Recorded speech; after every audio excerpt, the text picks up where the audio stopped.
रितेश देशमुख यांच्यावर कोसळला होता दुःखाचा डोंगर. आलं होतं सगळ्यात मोठं दुःख. झालं होतं दुर्दैवी निधन. नमस्कार मित्रांनो, आज आपण बोलणार आहोत अभिनेता रितेश देशमुख यांच्या आयुष्यात आलेल्या एका अशा दुःखाविषयी ज्याने त्यांचं संपूर्ण आयुष्य हादरून टाकलं होतं. प्रसिद्धी, यश आणि झगमगाटाच्या या दुनियेच्या मागे रितेश यांच्या आयुष्यात एक असा काळ आला होता जेव्हा त्यांच्या डोक्यावरचं वडिलांचं प्रेम आणि आधारच कायमचा हरपला होता. त्यांच्या वडिलांचं अचानक आलेलं आजारपण, त्यांना वाचवण्यासाठी कुटुंबाने केलेली धडपड आणि अखेर त्यांच्या वडिलांचं झालेलं अतिशय दुःखद निधन, या सगळ्यांचा रितेश आणि त्यांच्या संपूर्ण कुटुंबावर नेमका काय परिणाम झाला होता?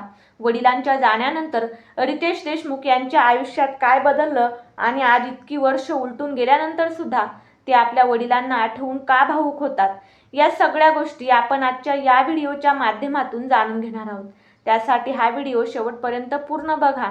त्यामुळे रितेश देशमुख यांच्या आयुष्यातील हा जो भावनिक प्रवास आहे हा तुम्हाला पूर्णपणे समजेल. चला तर व्हिडिओला सुरुवात करूया. महाराष्ट्राच्या राजकारणात एक काळ असा होता जेव्हा देशमुख हे नाव घेतलं की लोकांच्या डोळ्यांसमोर एकच चेहरा यायचा, तो म्हणजे विलासराव देशमुख.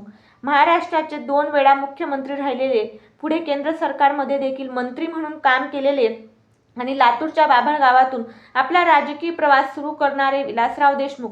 पण आज आपण त्यांच्या राजकीय कारकिर्दीची चर्चा करणार नाही. आजची कथा आहे त्यांच्या मुलाची, रितेश देशमुख यांची. आज रितेश देशमुख हे मनोरंजन क्षेत्रातील एक ओळखीचे नाव आहे, पण प्रसिद्धीच्या झगमगाटाच्या खूप आधी त्यांचं एक वेगळं जग होतं. एका राजकीय कुटुंबामध्ये जन्मलेलं बालपण होतं. घरात सतत येणारे राजकीय नेते, वडिलांची वाढती राजकीय जबाबदारी आणि त्याचबरोबर आई आणि 2 भावांसोबतचं त्यांचं साधं कौटुंबिक आयुष्य. रितेश देशमुख यांचा जन्म 17 डिसेंबर 1978 रोजी मुंबईत झाला. त्यांचे वडील विलासराव देशमुख आणि आई वैशाली देशमुख. रितेश हे 3 भावांपैकी मधले. त्यांचे मोठे भाऊ अमित देशमुख आणि धाकटे भाऊ धीरज देशमुख. आज तिन्ही भावांची ओळख वेगवेगळी आहे. अमित आणि धीरज यांनी राजकारणाशी आपलं नातं कायमच ठेवलं, तर रितेश यांनी मात्र मनोरंजन क्षेत्रामध्ये स्वतःची वेगळी वाट निवडली. पण लहानपणी हे तिघेही फक्त 3 भाऊ होते. घरात राजकारणापेक्षा भावंडांचं बालपणच जास्त महत्त्वाचं होतं. रितेश यांनी आपल्या बालपणाबद्दल बोलताना अनेकदा लातूरच्या बाभळगावच्या आठवणी सुद्धा सांगितलेल्या आहेत. त्यांचं बालपण मुंबईपुरतंच मर्यादित नव्हतं. बाभळगावशी त्यांचं नातं घट्ट होतं. आजही आपल्या मुलांना त्या मुळाशी जोडून ठेवण्याचा त्यांचा नेहमीच प्रयत्न असतो. पण रितेशांचं बालपण इतर मुलांपेक्षा एका बाबतीत खूप वेगळं होतं.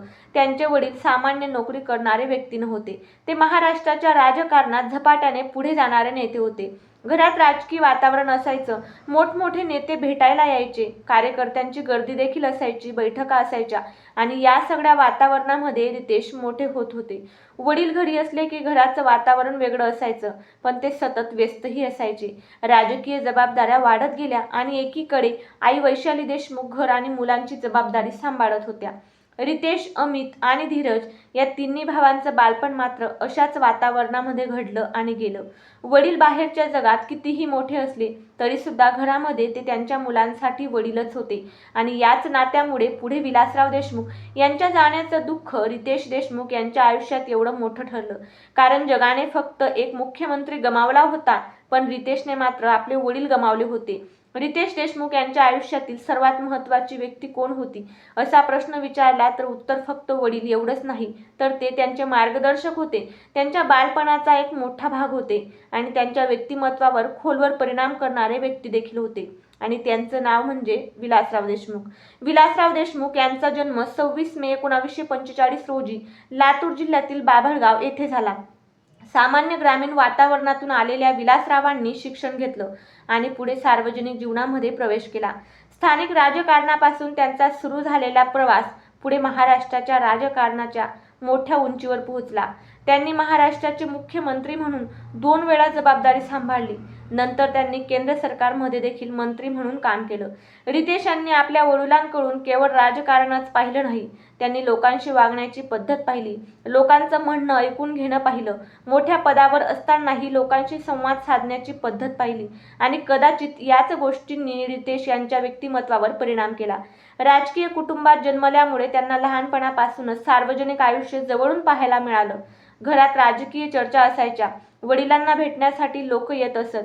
कधी घरात मोठे नेते असायचे, कधी कार्यकर्त्यांची गर्दी असायची. पण या सगळ्या वातावरणामध्ये रितेश स्वतःची ओळख तयार करत होते. त्यांना माहीत होतं की त्यांचे बाबा खूप मोठे नेते आहेत, पण त्याच वेळी त्यांना स्वतःचं आयुष्य मात्र वेगळ्या दिशेने घेऊन जायचं होतं.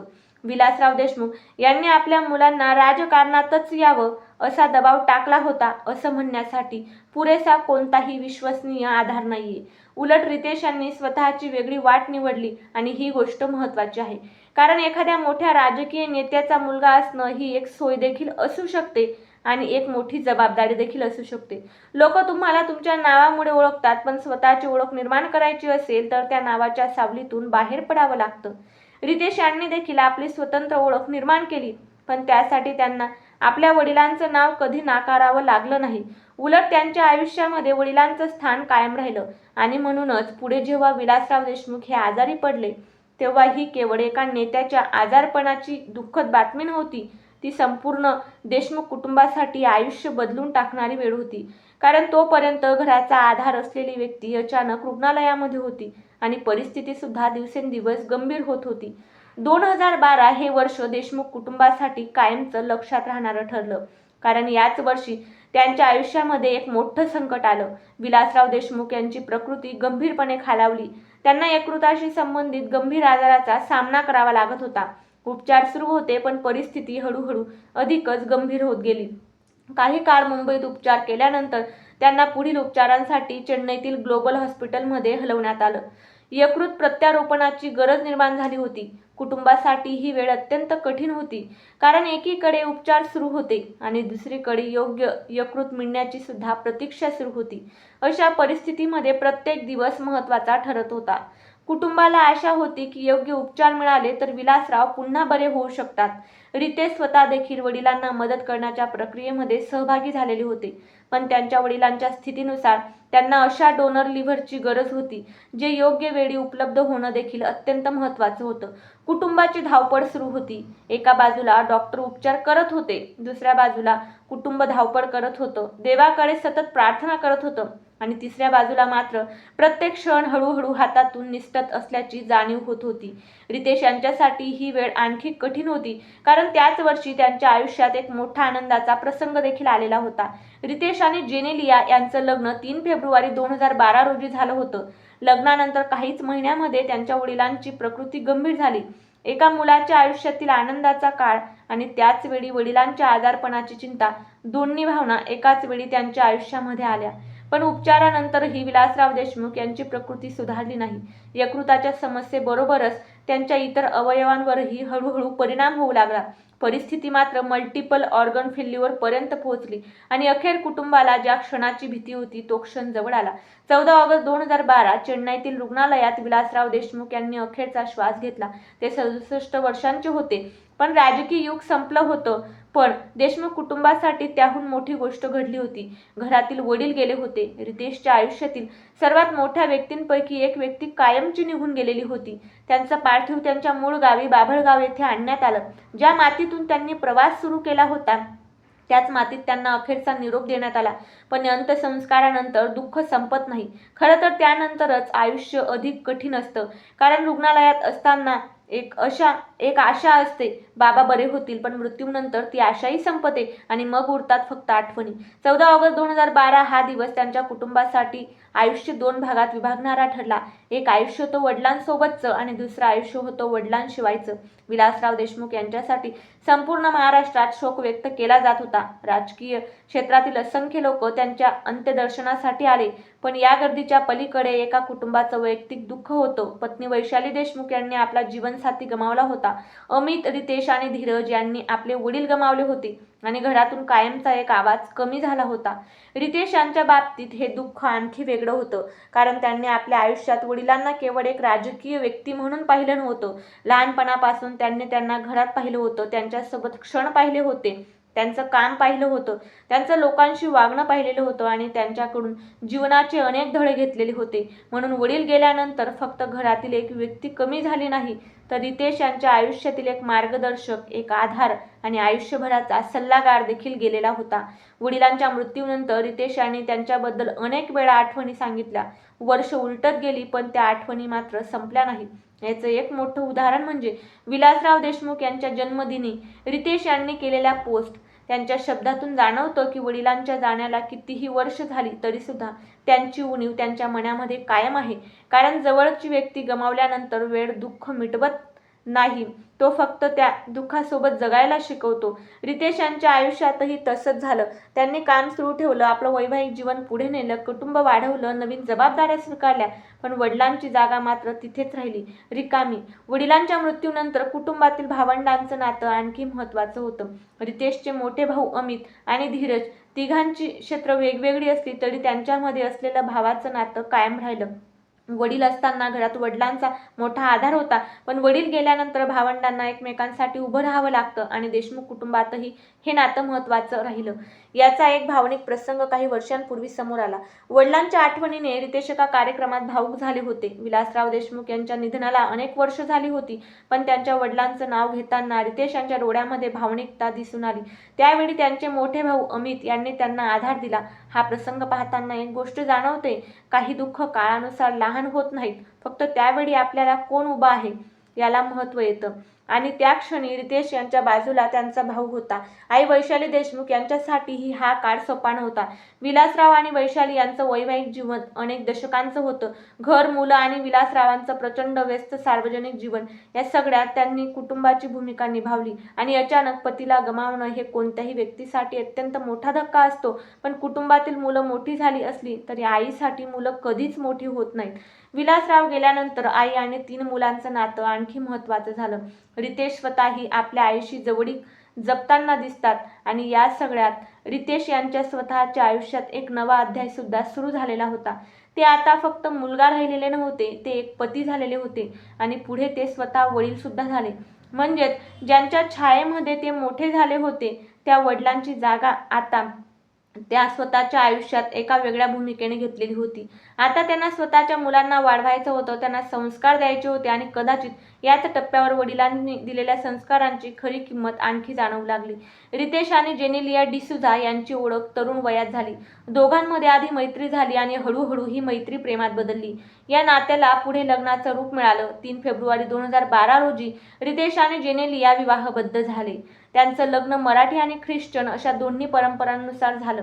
हा दिवस रितेश यांच्या आयुष्यातील अत्यंत आनंदाचा दिवस होता.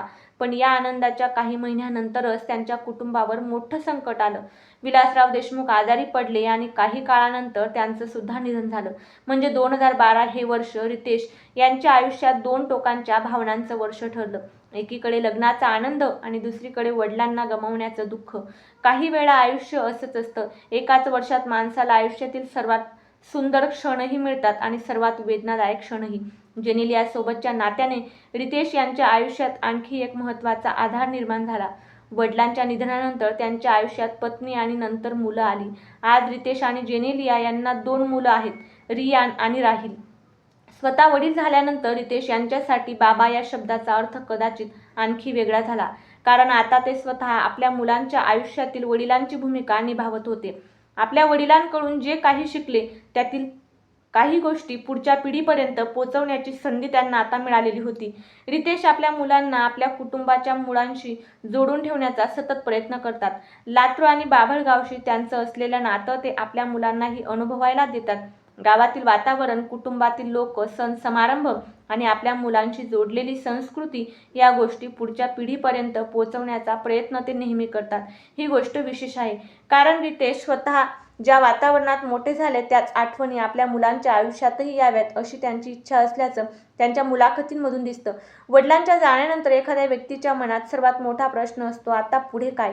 रितेश यांनीही पुढे जाण्याचा मार्ग निवडला. पण पुढे जाणं म्हणजे भूतकाळ विसरणं नव्हे. त्यांनी वडिलांना विसरलं नाही, उलट त्यांचं नाव, त्यांचे विचार आणि त्यांच्या आठवणी आपल्या आयुष्यामध्ये नेहमीच जपल्या. रितेश जेव्हा वडिलांविषयी बोलतात तेव्हा त्यांचा उल्लेख फक्त एका माजी मुख्यमंत्र्याच्या रूपात करत नाहीत, ते त्यांच्याकडे आपल्या आयुष्यातील शिक्षक म्हणून पाहतात. विलासराव देशमुख यांच्या निधनाला आता अनेक वर्ष झालेली आहेत. 2012 पासून आजपर्यंत रितेश यांच्या आयुष्यात अनेक बदल झाले. त्यांचं कुटुंब वाढले, ते स्वतः वडील सुद्धा झाले, मुलं त्यांची मोठी होत गेली, व्यवसाय आणि कामामध्ये अनेक नवीन टप्पे आले. पण या सगळ्या बदलांमध्ये एक गोष्ट बदलली नाही, ती म्हणजे वडिलांची आठवण. कारण एखाद्या जवळच्या व्यक्तीच्या मृत्यूला कितीही वर्ष झाली तरी त्या व्यक्तीची जागा मनातून निघून जात नाही. वडिलांच्या जन्मदिनी ती त्यांची आठवण काढतात, बालपणीचे फोटो शेअर करतात, वडिलांसोबतचे क्षण आठवतात आणि त्यांच्या पोस्टमधून जाणवतं की विलासराव यांची उणीव आजही त्यांना जाणवते. 2024 मध्ये लातूरमध्ये एका कार्यक्रमामध्ये रितेश वडिलांची आठवण काढताना भावूक झाले होते. वडिलांच्या निधनाला 12 वर्ष झालेली होती, पण 12 वर्षानंतरही वडिलांचं नाव घेताना रितेश यांच्या डोळ्यामध्ये पाणी आलं होतं. त्यांचा मोठा भाऊ अमित त्यावेळी त्यांच्या जवळ होता आणि त्याने रितेश यांना आधार दिलेला होता. हा क्षण खूप काही सांगून जातो, कारण वेळ निघून जातो, माणूस आपल्या आयुष्यात पुढे जातो, पण काही व्यक्तींची जागा मनात कायमची राहते. वडिलांसोबत घालवलेला वेळ परत मिळत नाही, त्यांच्याशी पुन्हा फोनवर बोलता येत नाही, एखादं यश मिळाल्यावर त्यांना सांगता येत नाही आणि मुलांच्या आयुष्यातील महत्त्वाचे क्षण त्यांच्यासोबत शेअर करता येत नाहीत. कदाचित याच गोष्टीची पोकळी रितेश यांच्या मनात आजही आहे. विलासराव देशमुख यांना एवढ्या वर्षानंतर सुद्धा आजही भावपूर्ण श्रद्धांजली. सगळ्यांच्या मनात ते नेहमीच आठवणीत राहतील.